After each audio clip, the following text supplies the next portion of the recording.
Good day everyone. A warm welcome to this video lecture. This is Jasmeet Kaur from Professional Enhancement Cell, CTU University. Today we are going to learn about paraphrasing. It is a part of your curriculum of course communication skills. By the end of this lecture, you will be able to understand and demonstrate the usage of paraphrasing. It is a managerial tool to help you develop a good social network through good communication, and exchange your viewpoints accurately and efficiently. So let's begin. So first of all, we need to understand what are the objectives more clearly. So what you should be able to learn about paraphrasing, and through paraphrasing what all you should be able to practice in reality. Okay, so the first is what, when and why to paraphrase in writing. So what is the material that is required to be comprehended?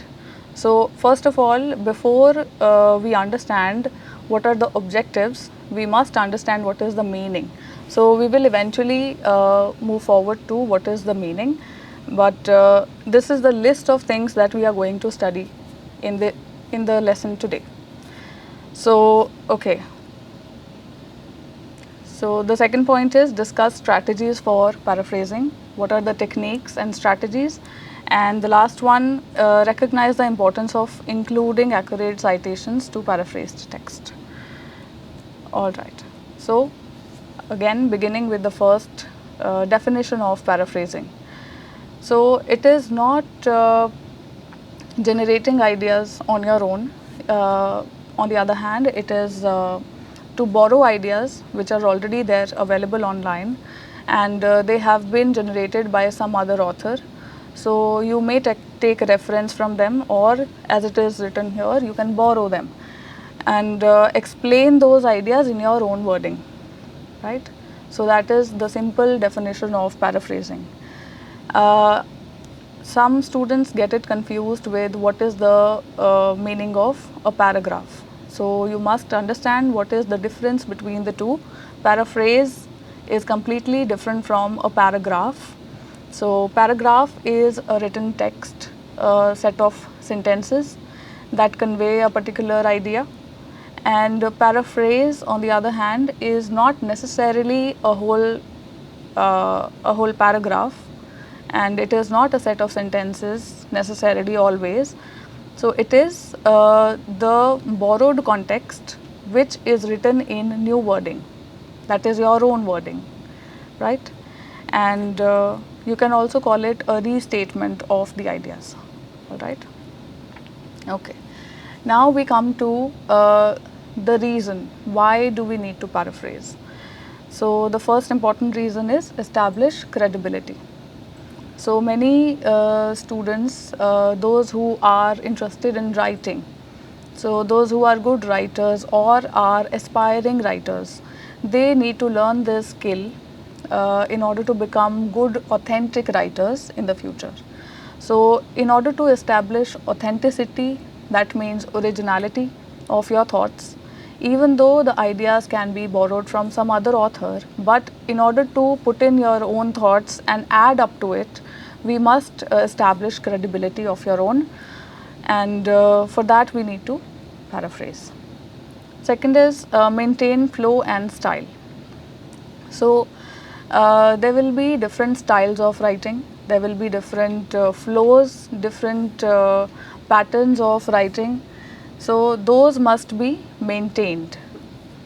So you must sustain the flow of writing. You should not be able to deviate from the topic, or you should not be going haywire while you are writing. So for that you must be able to again paraphrase. An alternative to direct quotes.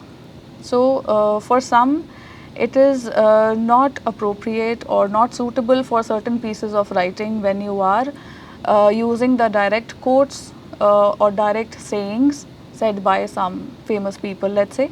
So it is a good alternative, it is a good option that you have in order to provide those same quotations but in your own wording. Okay, and then lastly, strengthen your writing, right? Then we have check for understanding. It is very important to establish this, that if you have well comprehended or well understood the topic that you have read or not. So if you are able to paraphrase it well, that means you have a good understanding of the topic that you have read.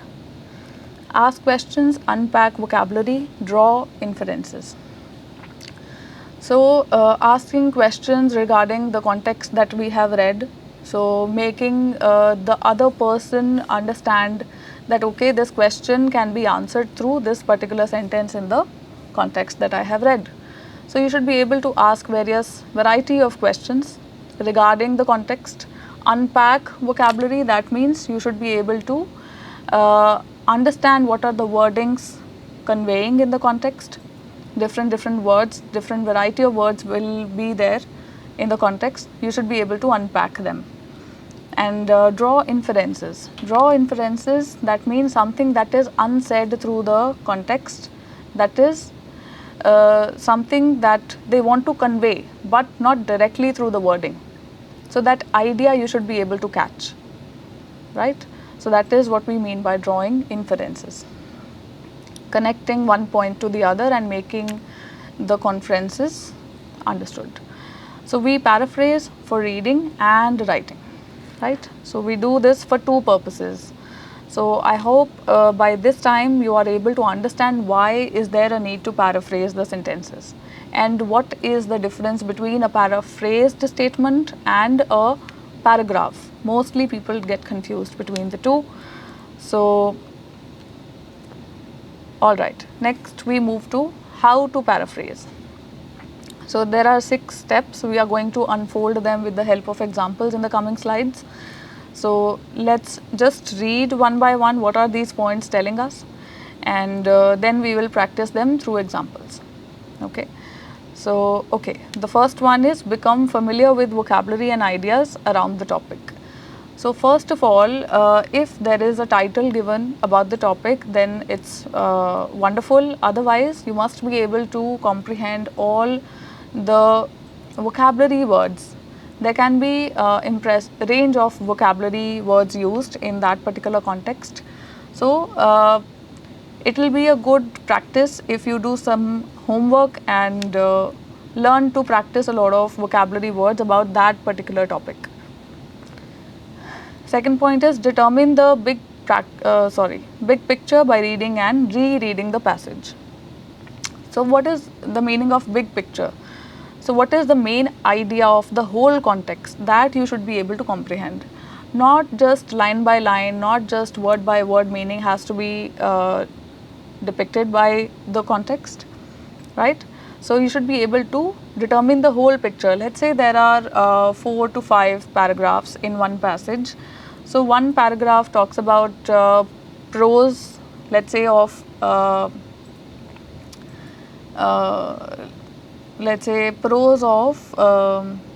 co-ed education. Okay, co-ed schools. What are the pros of this practice? Second paragraph talks about futuristic approach of this practice.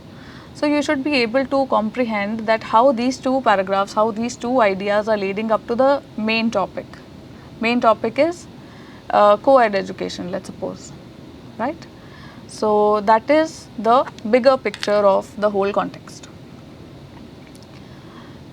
Next is ask yourself, what does this mean?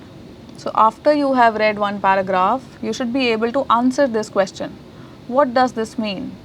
Not even only for a paragraph, it should be done for each word, let's say.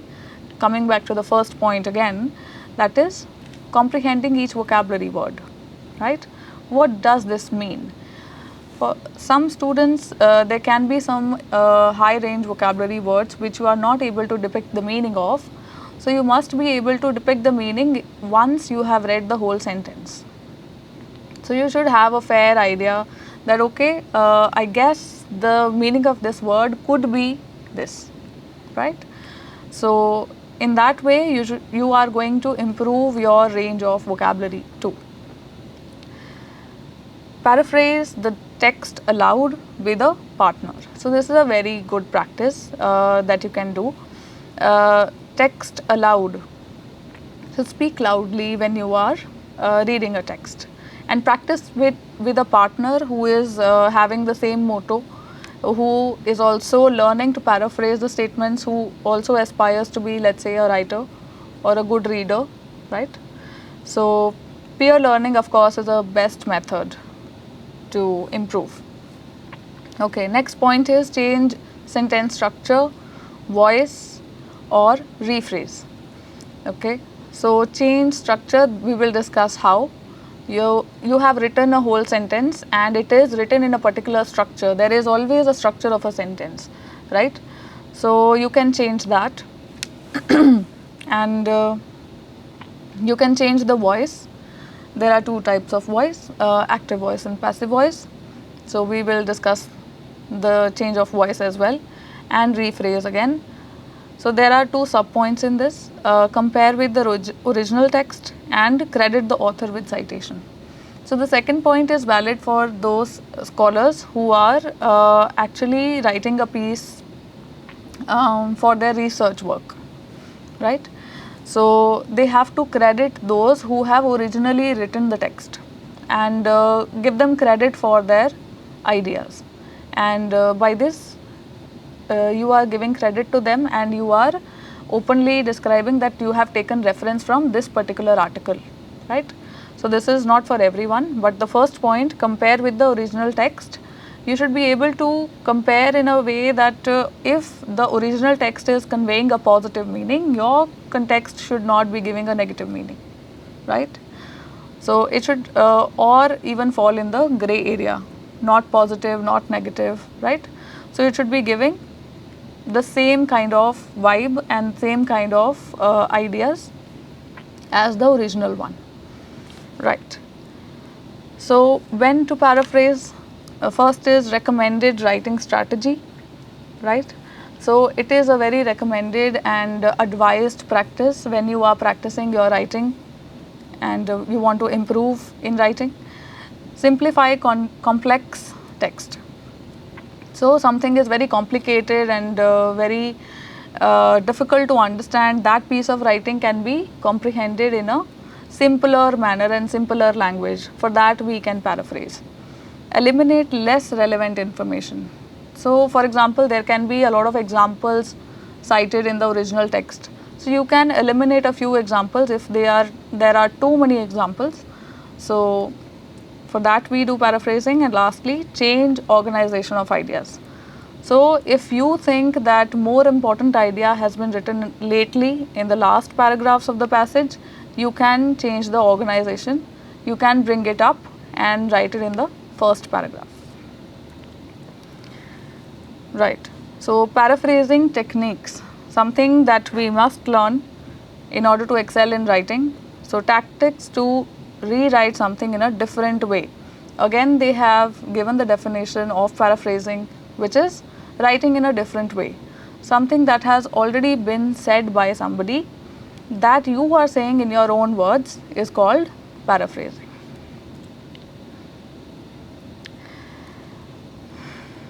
Again, there is definition which you can read on your own. Right. So we were discussing about the techniques. Change from clause to a phrase. Now we must understand what is the meaning of a clause and what is the meaning of a phrase. Okay. So both of these are group of words which convey some meaning.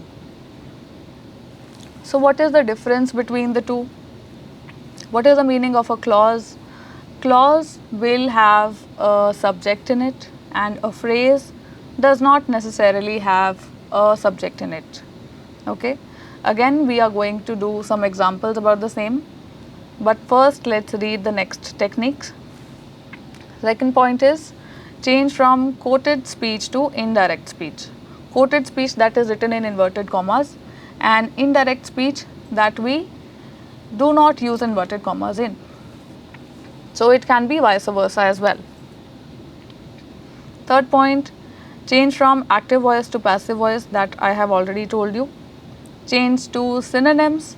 Synonyms are the words that have similar meaning, right? Antonyms, on the other hand, are the words that have opposite meanings, right? Change word forms. For example, a word that is written in noun form, for example, advertisement, that can be written in a verb form as well, to advertise, right? So in this way we can paraphrase. Okay. Now discussing the first point with the help of examples. Change from a clause to a phrase. First example is, after he studied, John took a nap. So that can be changed to, after studying, John took a nap. So after he studied has a subject in it, that is he, right? So who are we talking about in the sentence mainly? That has been written in the clause form, right? So if we remove that subject, we are left with after studying. So in this, we are left with only a phrase, right? After doing an activity, somebody did something else, right? So in this, we do not have necessarily a subject. So this can easily be done. It does not require much knowledge about the vocabulary also. So simple change of a verb into a gerund noun can help you make a clause change into a phrase. Okay, let's see the second example. The house across the street is new, right? And how has this sentence be changed? The house that is across the street is new, right?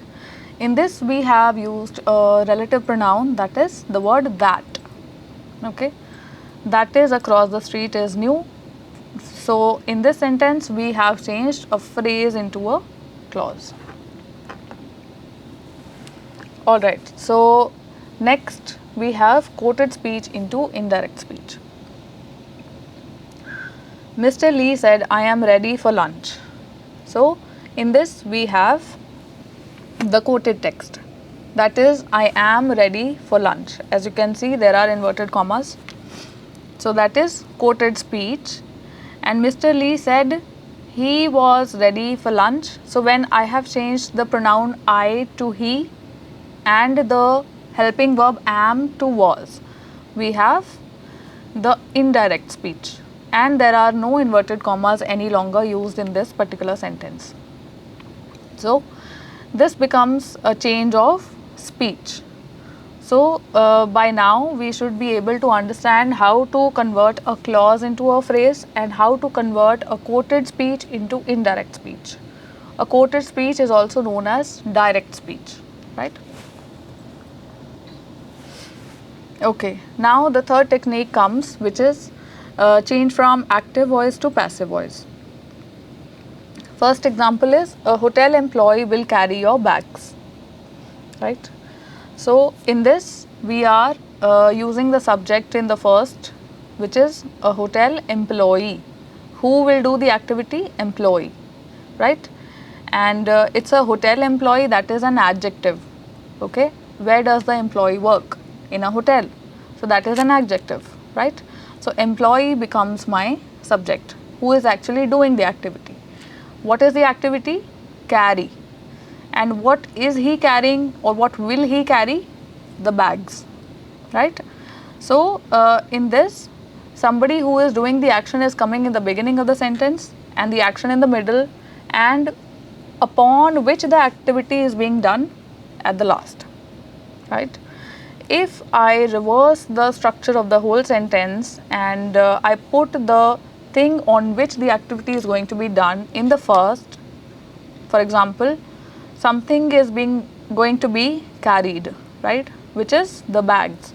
So if that comes in the beginning of the sentence, and again the activity in the middle, okay, and by done by so and so comes at the last, that is my passive voice, right? Your bags will be carried by a hotel employee. So when we use this by phrase, it automatically tells us we are using a passive voice, right? Sometimes it is exempted from sentences because it is well known, it is automatically understood that it is going to be done by somebody, okay. Sometimes it is exempted because there cannot be some action, there cannot be a receiver of the action, right? One is the doer of the action, that is the subject, and one is the receiver of the action, that is the object, okay. Action in this particular sentence is carrying, doer of the action in this particular sentence is employee, receiver of the action is bags, right? So when we reverse this order, subject becomes object, object becomes subject. So that is when we change active voice to passive voice or vice versa. Okay, so next technique is replace the words with synonyms. So the first example here is a hotel employee will carry your bags. In this, we are just going to replace the placement of the words, okay. It can also be done by changing the voice of the sentence, and your bags will be carried by a hotel employee is only the change of voice here. And if we change the vocabulary, carried can also be changed into picked up, right? So your luggage will be picked up by a bellboy. So again here they have added who will pick it up. The hotel employee can also be called a bellboy. So this is called changing the words and using synonyms. Next up is change word forms. So as I told you, a noun can be changed to a verb. Here they have given example, use an adverb instead of an adjective. So I hope everybody knows what is an adverb. Something that tells the quality of a verb is an adverb, or an adjective also. And an adjective is something that tells the quality of a noun, right? And secondly, we can again use a verb to replace a noun. So Grog is an accurate typist. Accurate typist. So here typist is again a quality, right? So Grog is the name of the person and accurate is the quality of what kind of typist he is, right? I can also replace this quality in a negative quality, for example, inaccurate. Grog is an inaccurate typist, right? So quality can vary, and we can change the quality of a noun, right, into a quality of a verb, right? A verb can be typing, right? Typist is a person, on the other hand typing is an activity, right? So how does he type? Accurately. So accurately is an adverb. It is not the quality of a noun, it is the quality of a verb, right? How is the activity done? Accurately, quickly, badly. So you can take a hint, in many of the adverbs they have ly suffix used with them, right? Okay. Change to synonyms. Now replace the original words with words that mean the same. The example is, the stallion was content with the mare. Stallion was happy with the mare. So you must understand the meaning of the word content is satisfied or happy, right? And you can also replace it with the definition, okay? Not always you have to replace the word by another word, you can also replace it with the definition of that word. For example, stallion is what? A male horse, and mare is what? A female horse. So the stallion was content with the mare can also be written as the male horse was the male horse was happy with the female horse, right? Okay, so now we have studied the techniques individually, and now we are going to mix and combine the techniques, various techniques in one same sentence. Okay, let's see how. Change to a phrase and add synonyms or definitions. Okay, change to a phrase, if you remember, we have done this technique number 1, changing the clause into a phrase, and add synonyms is the recent technique that we just did now, and add on definitions. So let's see, first example here is, after he ate lunch, Mike took a nap. After he ate lunch has a subject which is he. So we can eliminate this. It is already a clause. We can change it into a phrase. So ate will become eating. Why? Because eating is not a word. Everybody knows. So ing can only be used with the first form of the verb. So after eating lunch, he will be eliminated because we are changing it into a phrase. So Mike took a nap will change into Mike slept a little. So nap is something that is done for a very short period of time, and slept a little. Now we have added what? A definition. What is the definition of a nap? Right? Okay, again continuing in the same category. First example, the house that is across the street is old. Right? So that is a relative pronoun that we have already done. What is the relative pronoun? That is telling the more information about the noun. In this case, the noun is house. So if we eliminate the relative pronoun, the house across the street is old. In this, we are not using any relative pronoun. Directly we are telling the information about the noun right next to it, without any space, without any relative pronoun. Okay, so the house is old. That is a very simple sentence. Across the street is again telling some more information about the house, about the noun, right? So this is also one way of paraphrasing. The house on the other side of the street is old. Across now can be defined as on the other side of the street. The dwelling on the other side of the road is ancient. Now they have changed synonyms, right? Dwelling is replacing house. Ancient is replacing the word old, right? Okay. So next, interpret the meaning. If you remember, the last technique was to draw inferences. So drawing inferences also means interpreting the meaning. Okay. Identify the underlying meaning of a statement, which is called drawing inference. Underlying meaning, let's understand this with an example. The wolf said, I am ready for lunch. So now this is written in quotation marks. I am ready for lunch. And the sheep looked very worried, right? So how have they paraphrased? The wolf complained about being hungry, which made the sheep extremely anxious.